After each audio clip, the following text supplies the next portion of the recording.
얼마 후 유대인의 명절이 되어 예수님께서는 예루살렘으로 올라가셨습니다. 예루살렘에 있는 양의 문 근처에 기둥 5개가 있는 연못이 있었습니다. 거기에는 히브리 말로 베데스다라고 쓰여 있었습니다. 이곳에는 병약한 사람, 앞 못 보는 사람, 걷지 못하는 사람, 다리를 저는 사람 등 많은 병자들이 누워 있었습니다. 4절 없음. 거기에 38년 동안 병을 앓아온 한 남자가 있었습니다. 예수님께서는 그 남자가 누워있는 것을 보시고 그가 아주 오랫동안 병을 앓아온 사람이라는 것을 아셨습니다. 그래서 그에게 물으셨습니다. 낫기를 원하시오? 병든 사람이 대답했습니다. 선생님, 물이 움직이기 시작할 때 제가 연못 안으로 들어갈 수 있게 도와주는 사람이 없습니다. 제가 물속으로 들어가려고 하면 다른 사람이 저보다 앞서서 물속으로 들어가곤 합니다. 그때 예수님께서 말씀하셨습니다. 일어나서 당신의 침상을 들고 걸어가시오. 그 즉시 그 남자는 병이 나았습니다. 그는 그의 침상을 들고 걸어가기 시작했습니다. 그런데 그날은 안식일이었습니다. 그래서 유대인들은 병이 나은 그 남자에게 이렇게 말했습니다. 오늘은 안식일이요. 안식일에 당신이 침상을 들고 가는 것은 율법을 어기는 일이요. 그러자 그 남자가 대답했습니다. 나를 고쳐주신 분이 나에게 침상을 들고 걸어가거라 하고 말씀하셨습니다. 당신에게 침상을 들고 걸어가라고 말한 사람이 도대체 누구요? 라고 유대인들이 다시 물었습니다. 그러나 병 고침을 받은 사람은 어떤 사람이 자기를 고쳐줬는지 알 도리가 없었습니다. 왜냐하면 그곳에는 많은 사람이 있었고 예수님께서는 이미 군중 속으로 사라진 뒤였기 때문입니다. 얼마 후 예수님께서는 성전뜰에서 그 남자를 만나 그에게 말씀하셨습니다. 보시오, 당신은 이제 다시 건강해졌으니 더 악한 일이 당신에게 닥치지 않게 다시는 죄를 짓지 마시오. 그 남자는 그 자리를 떠나 유대인들에게 가서 자신을 고쳐주신 분이 예수님이라고 말했습니다. 예수님께서 안식일에 이러한 일을 하셨기 때문에 유대인들은 예수님을 핍박하기 시작했습니다. 그러나 예수님께서는 그들에게 이렇게 말씀하셨습니다. 내 아버지께서 지금까지 항상 일하시니 나도 일한다. 이 말 때문에 유대인들은 더더욱 예수님을 죽이려고 안달하였습니다. 그것은 그분이 안식일을 범할 뿐만 아니라 하나님을 자기의 친아버지라고 불러 자기를 하나님과 동등하게 여기고 있기 때문이었습니다. 우리 다시 한번 하나님 앞에 감사의 박수 올려드리도록 하겠습니다. 주일 3부 예배 오신 여러분들 주의 이름으로 환영하고 축복합니다. 오늘도 예배를 통해서 여러분의 영혼이 회복되는 축복이 있기를 바랍니다.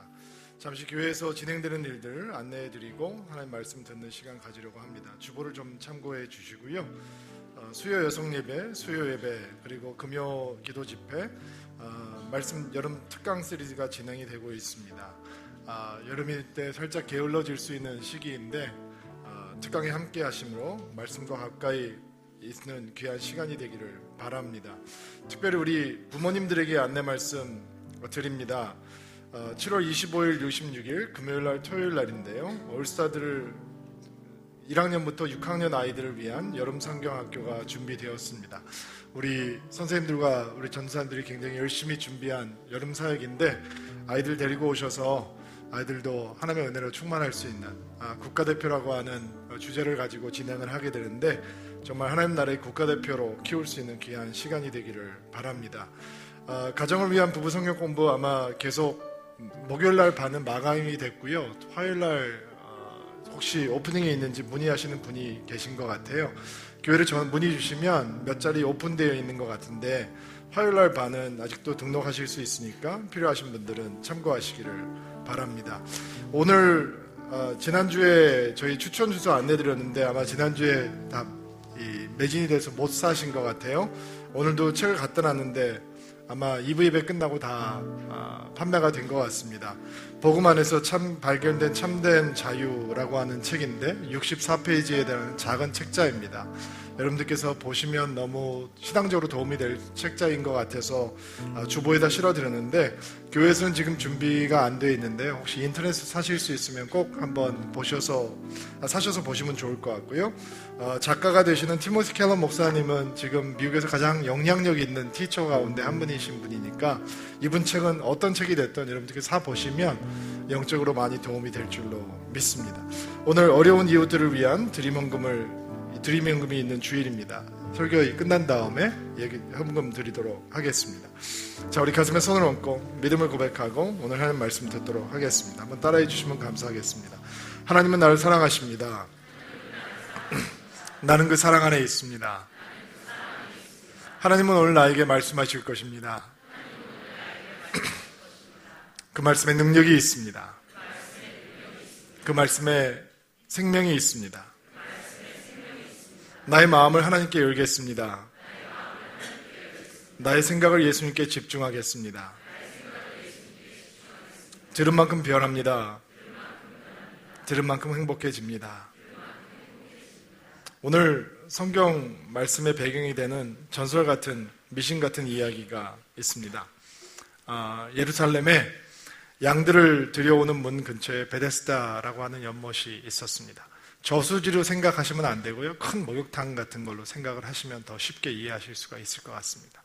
계단이 만들어져 있고 큰 사람이 만든 연못, 목욕탕 같은 것들이 있었습니다. 그 뜻은 자비의 집, 긍휼의 집, 사랑의 집이란 뜻입니다. 근데 그 연못에는 전설 같은 이야기가 섞여 있었는데 그 이 내용은 천사가 가끔씩 내려와서 그 베데스다 연못에 물을 휘젓고 가는데 물이 동할 때 제일 먼저 그 물속에 들어가는 병자는 어떤 병을 갖고 있든 낫게 된다라고 하는 전설 같은 이야기였습니다. 오늘 읽은 성경 가운데 4절 말씀에 없음이라고 나왔는데 왜 4절 말씀이 없다라고 나와 있냐? 개역 성경을 보신 분들은 아마 가끔 천사가 못에 내려와서 물을 움직이게 하는데 물이 움직인 후에 먼저 들어가는 자는 어떤 병에 걸렸든지 낫게 되미르라 라고 하는 성경 구절을 이렇게 괄호 안에다가 쳐서 4절에 기록되어 있는 것을 기억하실지도 모르겠습니다. 왜 쉬운 성경에는 없냐? 헬라어 사본 가운데 가장 권위 있고 오래된 사본 가운데는 4절이 없습니다. 그리고 그것은 후에 발견되었던 사본 가운데 등장을 하는 내용입니다. 그래서 개역 성경에는 그 사실을 괄호 안에 쳐서 기록을 한 것이고 쉬운 성경처럼 현대어 번역본에는 4절을 과감하게 뺐습니다. 근데 그 4절이 있건 없건을 떠나서 사실은 4절 내용이 천사가 내려와서 물을 휘젓고 가는데 그 물을 휘저을 때 누구든지 제일 먼저 물 안으로 들어가면 고침을 받는다라고 하는 내용을 여러분과 제가 이해하는 것은 오늘 사건을 이해하는데 아주 중요한 키가 됩니다. 물론 이 병자와 예수님과의 대화가 진행될 때 나중에 7절에서도 그 병자가 여기에 나와 있는 이유가 바로 그 이유 때문이다라고 하는 사실을 다시 한번 확인해 볼 수 있습니다. 베데스다라고 하는 곳은 꺼져가는 소망을 가진 사람들이 모여있던 곳입니다. 다른 곳에서는 전혀 고칠 수 없었던, 다른 의사들은 다 손 놓던, 어디를 가도 도움을 받지 못했던 질병을 가지고 있는 사람들만이 마지막으로 찾는 곳이 베데스다 연못이었습니다. 자, 건강했을 때는 혹은 의사가 고칠 수 있는 병을 가지고 있을 때는 천사가 물을 휘젓고 간대. 그때 물속으로 들어가면 낫는데 라는 얘기를 들으면 여러분과 제가 지금 마음속에 느끼고 있는 바로 그 마음, 세상에 어떤 그런 일들이 있을 수 있어 라고 코웃음을 칠 수 있지만 그러나 고칠 수 없는 질병을 가지고 있는 사람들이 할 수 있는 유일한 선택은 베데스다 연못을 찾아오는 것이었습니다. 그리고 거기에 있는 사람들은 하루 종일 물만 쳐다보고 살았을 것입니다. 그렇죠? 물이 움직이면 들어가야 되니까 하루 종일 물만 쳐다보고 삽니다. 물이 움직일까요? 물론입니다. 바람이 불기도 하고 물속 밑에서 움직이기도 하고 뭐 여러 가지 이유로 물이 동하게 되었을 것입니다. 그렇다면 사람들이 뛰어 들어갈까요? 당연하죠. 베데스다 연못은 하루 종일 사람들이 풍덩풍덩 첨벙첨벙 물속으로 뛰어 들어가는 곳이었습니다. 하루에도 수십 번씩, 어쩌면 수백 번씩. 사람이 많이 모였으면 어쩌면 수천 번씩. 믿져야 본전이다. 어차피 병 고치러 여기 나왔으니 물이 동했다고 생각하는 순간 자기 스스로 뛰어들어가는 사람들이 많았을 것이고, 어떻게 보면 너무 슬프지만 또 다른 앵글로 보면 코미디 같은 사실은 자기 스스로 몸을 움직일 수 없는 사람들은 가족들이 집어 던졌을 거라는 거죠. 친구들이. 안 그렇겠습니까? 장님들이라면, 눈을 볼 수 없는 사람들이라면 등에서 누가 등 뒤에서 뛰어밀었을지도 모릅니다. 여러분, 몇 초 동안 물속에 잠겨져 있어야 악효가 나타나는 겁니까? 5초입니까? 30초입니까? 1분은 들어가 있어야 되나요? 여러분, 익사 직전까지 사람들이 물속에 들어가 있었을지도 모릅니다. 중풍병자들, 스스로 몸을 움직일 수 있는 사람들은 누가 꺼내줘야 다시 나오는 거니까. 이 베데스다 연못은 참 인생의 삼라망상을 그대로 표현하고 있는 축소판 같은 자리였습니다.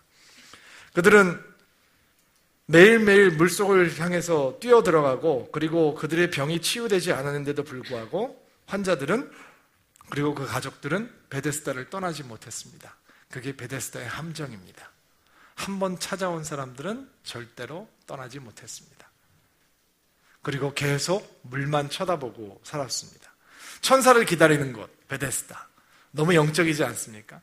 여러분 그렇다고 생각하십니까? 물을 쳐다보면 천사의 움직임을 기다리고 있는 것. 그러나 그것은 가장 영적이지 않은 곳이었습니다. 왜냐하면 베데스다라고 하는 것은 오직 한 가지만 중요했던 곳이기 때문입니다. 뭐가 제일 중요하냐? 다른 사람보다 내가 먼저 들어가야 된다라고 하는 것만 중요했습니다.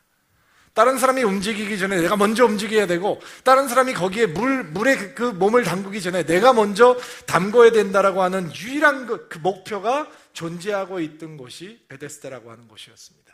베데스다는 소망을 가장한 절망이 사람들을 서서히 죽이는 곳이었습니다. 단번에 죽이지 않았습니다.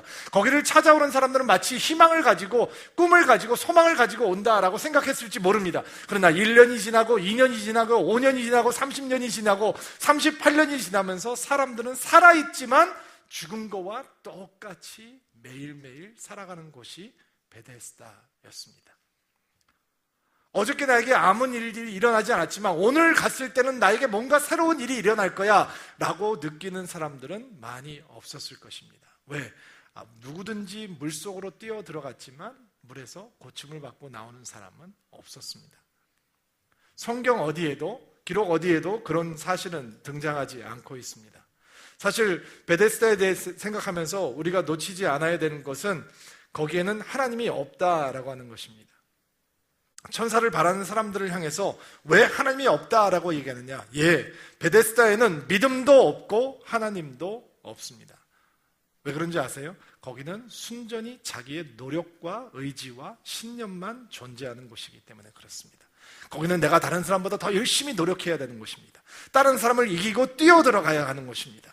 내가 그렇게 굳게 믿고 있으면 언젠가는 나에게 그런 일이 생길 거라고 믿고 있는 것이기 때문입니다. 그래서 거기에는 하나님이 계시지 않습니다. 거기에는 믿음도 없습니다. 자기 신뢰만 있습니다. 자기를 숭배하는 철저한 우상 숭배로 얼룩진 것이 베데스다 연못이었습니다. 여러분, 제가 아까 베데스다 연못이 우리 인생의 축소판이라고 얘기를 드렸는데, 항상 우리가 이런 압박감이 있잖아요. 남들보다 앞서가야 되고, 남들보다 잘해야 되고, 뭔가 뛰어야 되고. 요즘 보면 이 이력서를 쓰는데도 이 자기 이력서가 남들보다 더 튀게 하기 위해서 진짜 이력서를 꾸미는 거를 보면 저 같은 사람은 요즘 태어났으면 취직도 못하겠다라는 생각이 들 때가 있어요. 무조건 이겨야 되고, 무조건 잘 돼야 되고, 항상 나의 노력과 수고로 모든 것을 헤쳐나갈 수 있을 만큼 개척 의지가 있어야 하고, 그러면서도 매일 그것 때문에 절망하고, 매일 그것 때문에 낙심하고, 한숨 짓고, 남을 원망하고, 우리 인생이나 서울이나 베데스다나 똑같은 거죠. 전혀 다른 게 없어요. 그리고 베데스다 연못을 찾아왔던 사람들은 우리가 매일매일 실수하는 것처럼 하나님을 바라보지 못하고 자기의 노력과 의지만 철저하게 숭배하게 되는 거죠. 사실 오늘 이 본문을 쭉 보면 갑자기 기적이 생긴다면 안식일을 논쟁이 생기거든요. 왜 안식일을 범했냐? 여러분, 옛날에 유대인들이 안식일을 지키면서 코미디 같은 일이 많아요. 도대체 그것과 하나님을 사랑하는 것과 무슨 상관이 있을까라고 생각할 만큼 말도 안 되는 조항들을 많이 만들어 놓았어요. 여러분, 편지를 2통 쓰는 거는 안식일을 어기는 건지 혹시 알고 계셨어요? 한 통 쓰는 거 괜찮아요. 근데 두 통을 쓰면 안 돼요. 두 통을 쓰기 위해서 글자를 지우는 것도 안식일을 어기는 거였어요. Who cares? 하나님께서 그거에 대해서 관심이 있냔 말이죠. 사슴 가죽을 벗기는 일, 사슴을 씻는 일, 사슴 모기를 써는 일, 이런 것들이 안식일에 다 할 수 없는 일들이었어요. 안식일에는 걸어갈 수 있는 거리가, 여행할 수 있는 거리가 정해져 있었어요. 근데 사람들이 이 머리를 쓰는 거예요. 왜냐면 자꾸 다녀야 되니까. 그래서 사람들이, 랍비들이 조항을 만들면서 중간 거처 지점을 만들어 놨어요. 거기다가 음식을 갖다 놓는 거예요. 내가 먹을 수 있는 음식을 갖다 놔요. 그러면 내 세컨 홈이 되는 거예요. 거기가 음식이 있으니까. 말도 안 되는 얘기죠. 그래서 안식일이 시작되기 전에 미리 거기다가 음식을 갖다 놓고 그 안식일 때 내가 어디를 가고 싶으면 중간에 거기에 들려서 음식을 먹고 쉬고 또 그만큼 걸어가면 안식일을 안 범하는 게 된단 말이죠. 하나님께서 과연 그런 것에 관심이 있을까? 물론 없었죠. 그런데도 불구하고 사람들이 왜 그 안식일을 철저하게 지키기 위해서 율법 속으로 빠져들어가느냐? 왜냐하면 율법을 가지고 있는 사람들은 내가 율법을 지킴으로 하나님 앞에 인정받을 수 있다라고 생각하기 때문이죠. 내 노력으로, 내 의지로 나는 하나님 앞에 충분히 의롭게 될 수 있고 인정받을 수 있다. 내 열정으로 충분하다. 하나님 없이도 내가 하나님 앞에 갈 수 있다라고 하는 함정이 바로 율법주의의 함정이고 베데스다의 함정인 거예요. 하나님 필요 없어요. 천사가 물을 동하고 갈 때 내가 먼저 뛰어들면 되는 거예요. 그러면 만사가 다 해결이 되는 거죠.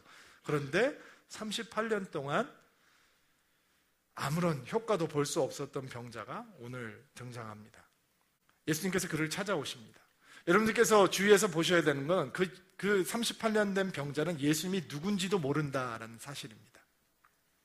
예수님에게 도움을 요청한 것도 아니고 거기 모여있는 사람들이 간절하게 기도를 한 것도 아니고 그 사람들에게는 예수에 대해서 관심이 없습니다. 만약에 그 사람들의 마음의 소리를 우리가 들어볼 수 있다면 우리는 예수에 대해서 별로 관심이 없습니다. 우리가 관심이 있는 건 물입니다.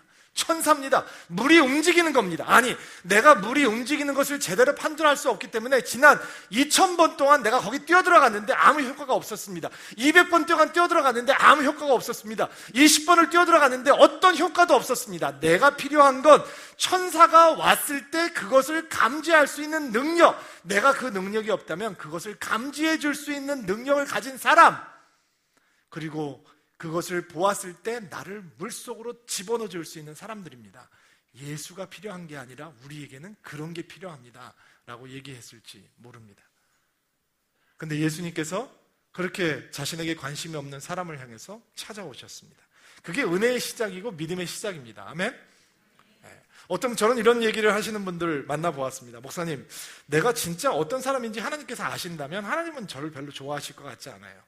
저를 별로 사랑하실 것 같지 않아요. 진짜 내가 누군지 안다면. 아세요 벌써.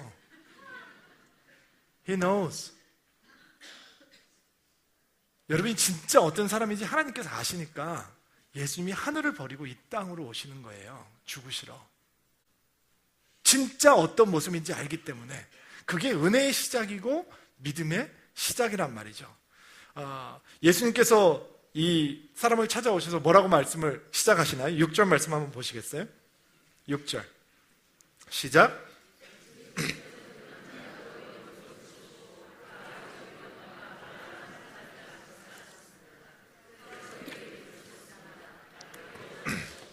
자, 여러분들께서 먼저 기억하셔야 되는 거는, 자, 지금 요한이라고 하는 이 성경을 쓰고 있는, 요한이라고 하는 복음서를 쓰고 있는 사람이 지금 어떤 패턴으로 예수님에 대해서 소개를 하고 있냐면, 예수님은 하나님의 아들이시기 때문에 사람들이 가르쳐주지 않아도 모든 것을 꿰뚫어 볼 수 있는 슈퍼내추럴한 초자연적인 능력을 가지고 계시다. 그것이 하나님 되심과 깊은 상관이 있다라고 하는 것을 보여주시는 거예요.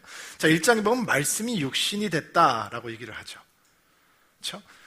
그리고 여러분들께서 나다니엘을 예수님께서 만나셨을 때, 내가 무화과 나무 아래에 있을 때 내가 너를 보았다. 네 안에 거짓이 전혀 없구나 라고 말씀하셨어요. 그리고 그것을 듣고 나다니엘이 당신은 하나님이십니다 라고 고백을 하면서 엎어지죠. 무화과 나무 아래가 뭐 하는 곳이라고 그랬죠? 유대 남자들이 무화과 나무 아래서 성경을 묵상하고 기도하는 자리라고 했습니다. 우리는 그 기도 내용이 뭔지 모릅니다. 그러나 나다니엘과 예수님과의 대화 가운데서 나다니엘은 예수님이 자신에 대해서 모든 것을 다 알고 있다라고 하는 사실 때문에 그가 하나님이시다라고 하는 것을 고백하게 됩니다. 자, 여러분은 오밤중에 예수님을 찾아왔던 나다니엘이 니고데모라고 하는 사람을 기억하시죠? 유대인의 지도자였습니다. 사람의 눈을 회피해서 밤에 찾아왔습니다. 그리고 대화가 이루어지죠. 우리는 니고데모라고 하는 사람이 굉장히 경건한 의도를 가지고서 예수님을 찾아왔다라고 생각하기가 쉬운데 예수님께서는 너는 다시 태어나야 된다라고 말씀하셨습니다. 그리고 그가 그 복음 앞에서 무너집니다. 그리고 그가 예수 믿는 사람으로 변해버립니다. 어떻게 아셨을까요? 평생 종교적인 경건함을 가지고 있던 니고데모가 다시 태어나야 된다라고 하는 것을 예수님께서는 어떻게 아셨을까요? 자, 여러분께서 지난주에 설교를 들으셨던 사마리아 연에 살고 있던 여인, 남편이 5이 있었지만 지금 동거하고 있는 남자도 남편이 아니다. 예수님께서 어떻게 아셨을까요? 지금 요한은 예수님께서 말해주지 않아도 사람들의 상황을 정확하게 꿰뚫고 계시는 하나님의 전능하신 아들이다라고 하는 것을 지금 설명을 하면서 보여주고 있는 것입니다. 병자를 만나셨습니다. 청함을 받은 것도 아닙니다. 때로는 예수님께서 사람들의 초청을 받고 병을 고쳐주러 가셨습니다. 근데 지금은 예수님께서 이를 찾아오셨습니다. 이 사람은 예수님이 누군지도 모릅니다. 근데 예수님께서 그를 보자마자 병이 오래된 줄 아셨다라고 말씀하십니다. 그리고 하나님의 스토리가 시작이 되는 것입니다. 낫기를 원하시오. 여러분, 이게 무슨 엉뚱한 질문입니까? 그러면 낫기를 원하니까 베데스다 연못에 가 있지, 낫기를 원하지 않는데 사람 구경하러 거기 가 있겠어요? 그 자리가 얼마나 힘들고 어려운 자리인데 낫기를 원하시오. 근데 그의 답을 들어보면, 이 질문에 대한 병자의 답을 들어보면 이 사람이 38년 동안 베데스다에서 얼마나 철저하게 죽어가고 있었는지를 볼 수 있습니다. 7절 말씀 한번 보실까요? 읽어주시겠어요? 시작.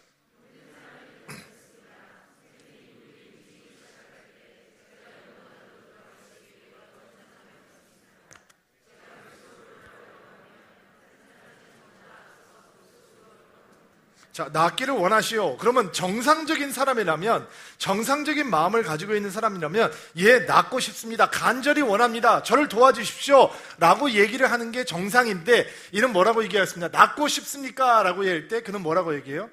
아무도 나를 도와주는 사람이 없습니다. 무슨 얘기예요? 상처죠? 처음부터 없었을까요?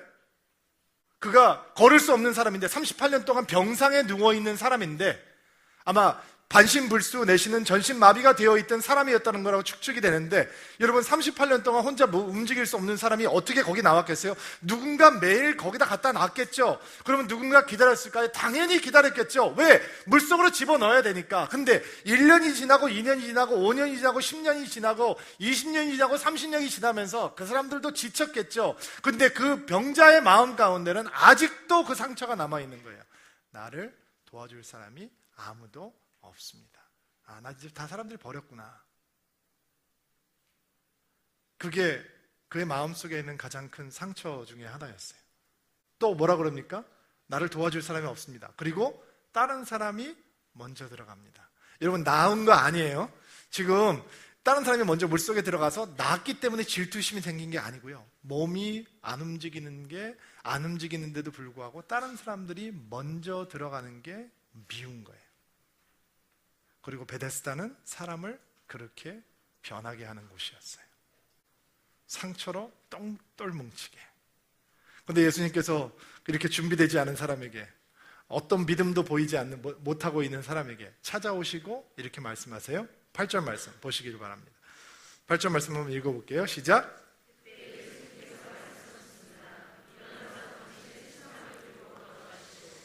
자, 3가지 명령어로 되어 있어요. 일어나라. 2번째, 침상을 들라. 3번째, 걸어가라. Get up, pick up, walk 이라고 되어 있어요. 3가지 명령어예요. 명령형이라는 것에 여러분들께서 주목하셔야 돼요. 예수님께서는 병자에게 양해를 구하지 않으셨다는 거예요. 내가 당신에게 이렇게 명령을 할 텐데 기분 나빠하시지 않기를 바랍니다. 너무 자존심 상해. 내가 이렇게 명령을 할 건데 그래도 되겠습니까? 양해를 구하지 않으셨다는 거죠. 당신은 지금 고침을 받을 만한 준비가 되어 있습니까? 내가 보니 당신의 믿음이 97%밖에 안 된 것 같은데 한 2년만 더 기다리면 100%가 되니까 그때 와서 내가 당신을 고치겠습니다. 이런 거 하나도 없이 전혀 준비가 안 돼 있는 것 같은 사람에게 향해서 예수님께서는 심플하게 3가지 명령을 던지신다는 거예요. 일어나라! 라는 명령이죠. 일어나라. 38년 동안 누워있는 사람에게는 상상도 할 수 없는 일이에요. 여러분, 예수님을 믿고도 자리에 누워있는 사람들 많이 있는 거 알고 계세요? 그냥 벗어나지 못하는 거죠. 침상을 들고 걸어가라 예수님께서 말씀하시는데 그냥 그 침상에 누워있는 사람들이 너무 많이 있는 거예요. 여러분, 침상이라는 게 무슨 상징일 것 같아요? 여러분, 그 사람, 그 병자에게 침상이 오줌 지리고 그 다음에 대변 지리던 자리 아니겠어요? 그의 수치요, 그의 원망이요, 그의 분노요, 그의 눈물이요, 그의 고함이요, 그의 팔자요, 그의 한이요, 한계요, 과거의 정체성 아니겠어요? 그냥 벗어날 수 없는 거잖아요. 어떤 사람들은 그 침상에 묶여서 사는 사람들이 있어요.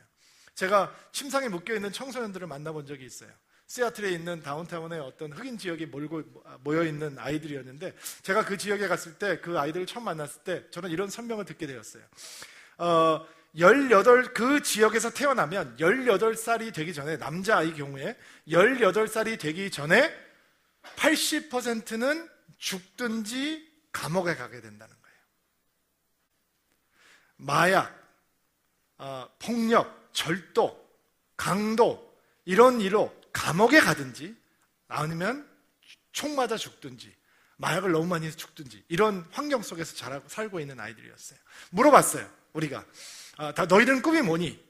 그랬더니 거기 와 있는 아이들이 죽지 않는 게 꿈이라는 거예요.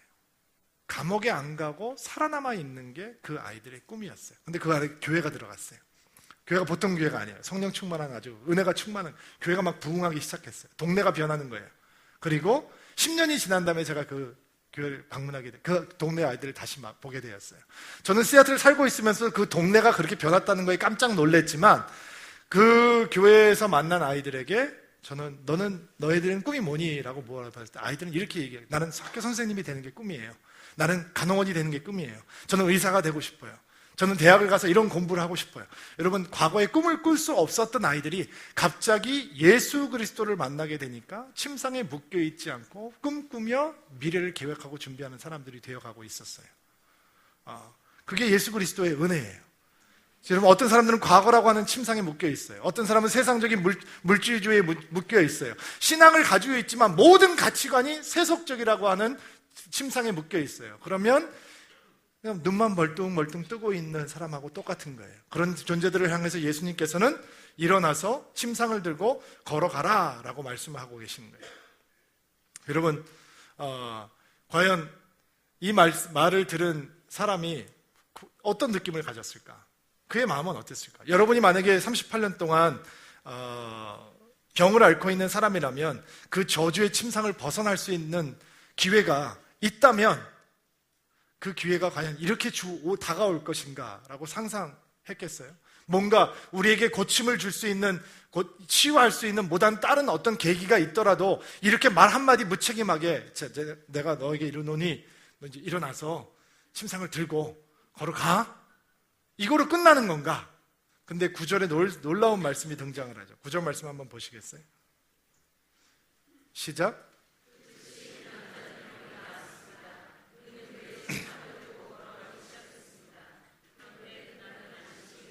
자, 그 즉시 그 남자의 병은 나았습니다. 자, 여기 보세요. 자, 이 남자가 자기가 병이 났다는 것을 알았을까요? 몰랐을까요? 그는 여전히 누워 있어요. 38년 동안 누워 있었고 지금도 누워 있어요. 그 누워 있는 대상을 향해서 예수님께서는 일어나서 침상을 들고 걸어가라라고 말씀하셨어요. 즉시 병이 나았다는 거예요. 무슨 얘기냐면 다시 걸을 수 있는 능력이 생겼다는 것이요. 자, 이 남자가 자기가 고침을 받았는지 알았을까요? 몰랐을까요? 알았을 것 같다. 몰랐을 것 같다. 손 안 드는 사람들은 알 수 있는 방법은 딱 하나밖에 없어요. 어떻게 하는 거예요? 네. 일어나서 걸어가 보는 거예요. 알 수 있는 방법은 그 다른 거는 존재하지 않아요. 여러분, 순종이라는 걸 대부분의 사람들은 율법주의에 빠져있는 사람들, 베데스다의 사고방식에 빠져있는 사람들은 하나님을 순종해야 된다라고 얘기하면 내가 노력해야 된다라는 것으로 해석을 해요. 내가 노력해야 되는 거구나. 내가 그렇게 살려고 해야 되는 거구나. 아니에요. 잘못된 출발이에요. 여러분, 예수를 믿고 복음을 받아들였으면서도 내가 더 나은 존재가 되기 위해서 노력해야 된다. 전혀 안 먹혀요. 여러분은 노력으로 향상될 수 없는 존재예요. 여러분에게 필요한 건 노력이 아니에요. 여러분에게 필요한 건 예수 그리스도의 일이에요. 예수 그리스도께서 우리를 대신해서 모든 것을 해주시는 게 필요하단 말이에요. 그렇지 않고서는 여러분과 저에게는 희망이 없어요. 우리가 의지적으로 노력해서 순종할 수 있다. 여러분, 99번 순종하고 딱 한 번 불순종하면 다 끝나는 거예요. 다 도루묵되는 거예요. 그런데도 불구하고 사람들은 율법주의에 사로잡혀 있고 베데스다 연못가에 모여 있으면 하나님을 순종해야 되는 거구나. 하나님께서 일어나 걸으라 그러니까 그럼 내가 그렇게 하려고 의지적으로 노력해. 그게 아니라 순종의 출발이 어디서 시작돼야 되는, 왜 걸어야 하느냐, 왜 일어나야 하느냐, 왜 침상을 들어야 하느냐, 예수님께서 그렇게 말씀하고 계시기 때문이에요. 예수님께서 그것을 원하시기 때문이죠. 38년 된 병자가 다시 일어나겠다라고 하는 마음의 소원보다 이 병자의 병이 오래된 걸 아시고 그를 일으켜 세우기 원하시는 예수님의 의지가, 그리고 마음이 더 강했다는 거예요. 그리고 예수님께서는 말씀을 선포하시는 거죠. 일어나서 침상을 들고 걸어가라. 자, 그 얘기를 들은 병자는 이제 한 가지 선택만 할 수 있어요. 그 말씀을 붙들고 그 말씀에 의지해서 걸어보든지, 아니면 자기 상식대로 내 몸은 전혀 다른 느낌이 없는데, 고쳐질 거면 몸 발끝에서부터 팅글팅글팅글 이런 찌릿찌릿한 마음이 있어서 내게 변화가 있든지, 갑자기 근육이 헐크처럼 푹푹 쏟아나든지 뭔가 변화가 있어. 나는 어떤 다른 것도 느끼지 못하는 나보다 이리 걸어가라고? 그게 가능한 일이야? 라고 반문할 수 있지만, 이제 그는 선택해야 하는 것이죠. 누구의 말을 의지할 건지, 그의 상식을 의지할 건지, 그의 노력을 의지할 건지, 아니면 선포하시는 예수 그리스도의 말씀을 의지할 것인지. 믿음은 무엇이냐? 믿음의 역사는 어떻게 나타나느냐? 부모님이 모태신자라서 그분의 신앙들의 위대한 모습을 보면서 신앙을 배우는 것으로 역사가 시작되는 것이 아니고, 그거는 흉내에 불과한 것이고, 저는 지금 부모님들 신앙을 평가절하하는 것이 아니라, 진짜 믿음은 누구를 따라가는 게 아니라, 진짜 믿음은 예수 그리스도 없이는 불가능하다는 것이죠. 크리스찬이 뭐냐? 크라이스트 없이는 불가능한 게 믿음이라는 거예요. 오직 예수 그리스도께서 우리에게 말씀하시는 것을 믿고 한 걸음을 내딛을 때 우리는 작은 걸음이라고 생각하지만 우리 삶 속에서는 위대한 믿음의 역사들이 생기기 시작한다는 것입니다. 오늘 이 38년 된 병자의 이야기를 들으시면 여러분들에게는 이런 긴장감이 생기실 것입니다. 혹시 나도 38년이나 걸리면 어떡하지? 왜냐하면 여러분에게도 저에게도 간절히 기도하지만 아직 이루어지지 않고 있는 제목들이 있기 때문입니다. 오랫동안 기도했습니다.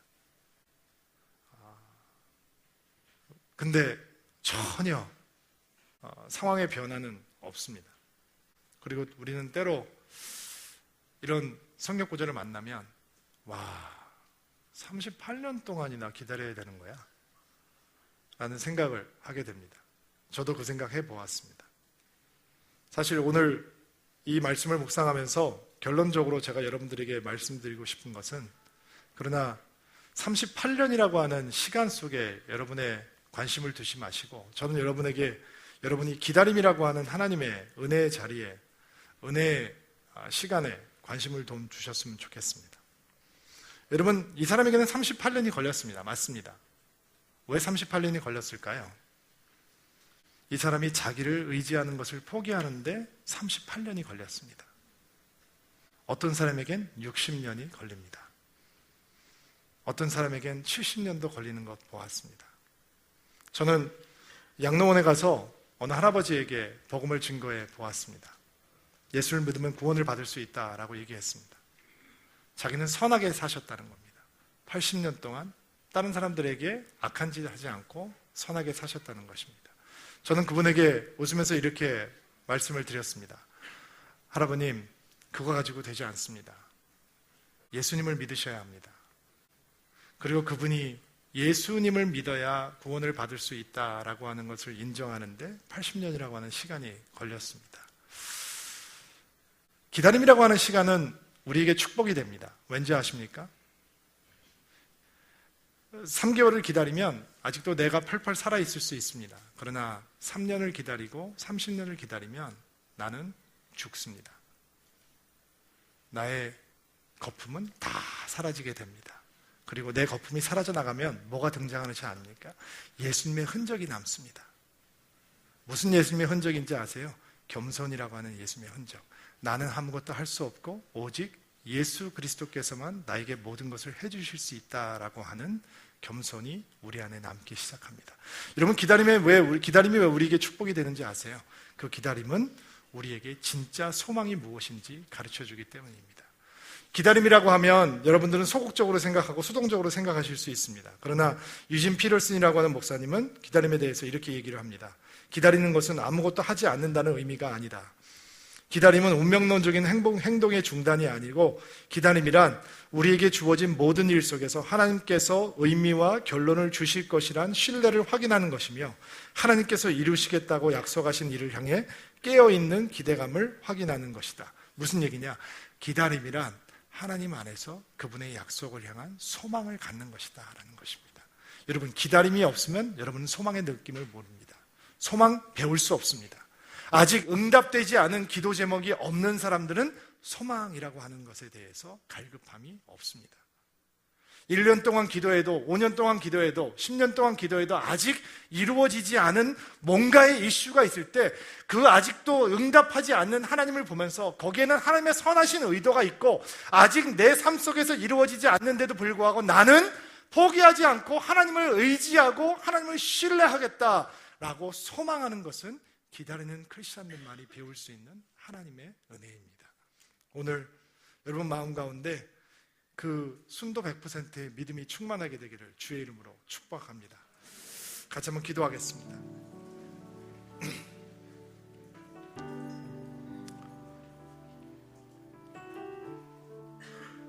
하나님, 기다리는 가운데 볼 수 있는 하나님의 은혜가 있다는 것을 인정합니다. 그리고 우리의 삶의 기다림의 자리에서 우리는 주를 향한 소망을 배우기를 소망합니다. 그리고 그 소망 가운데 이제 일어나 내 침상을 들고 걸어가라라고 하는 예수님의 축복의 명령을 순종할 수 있는 믿음도 생기게 되기를 바랍니다. 우리에게 그런 믿음을 허락하여 주옵소서. 하나님, 어려운 이웃들을 향해서 드림 헌금을 준비합니다. 이 헌금이 쓰여지는 곳에 예수 그리스도의 복음이 충만하게 도와주옵소서. 예수님의 이름으로 기도하옵나이다. 우리 같이 예배하며 드림 헌금 드리도록 하겠습니다.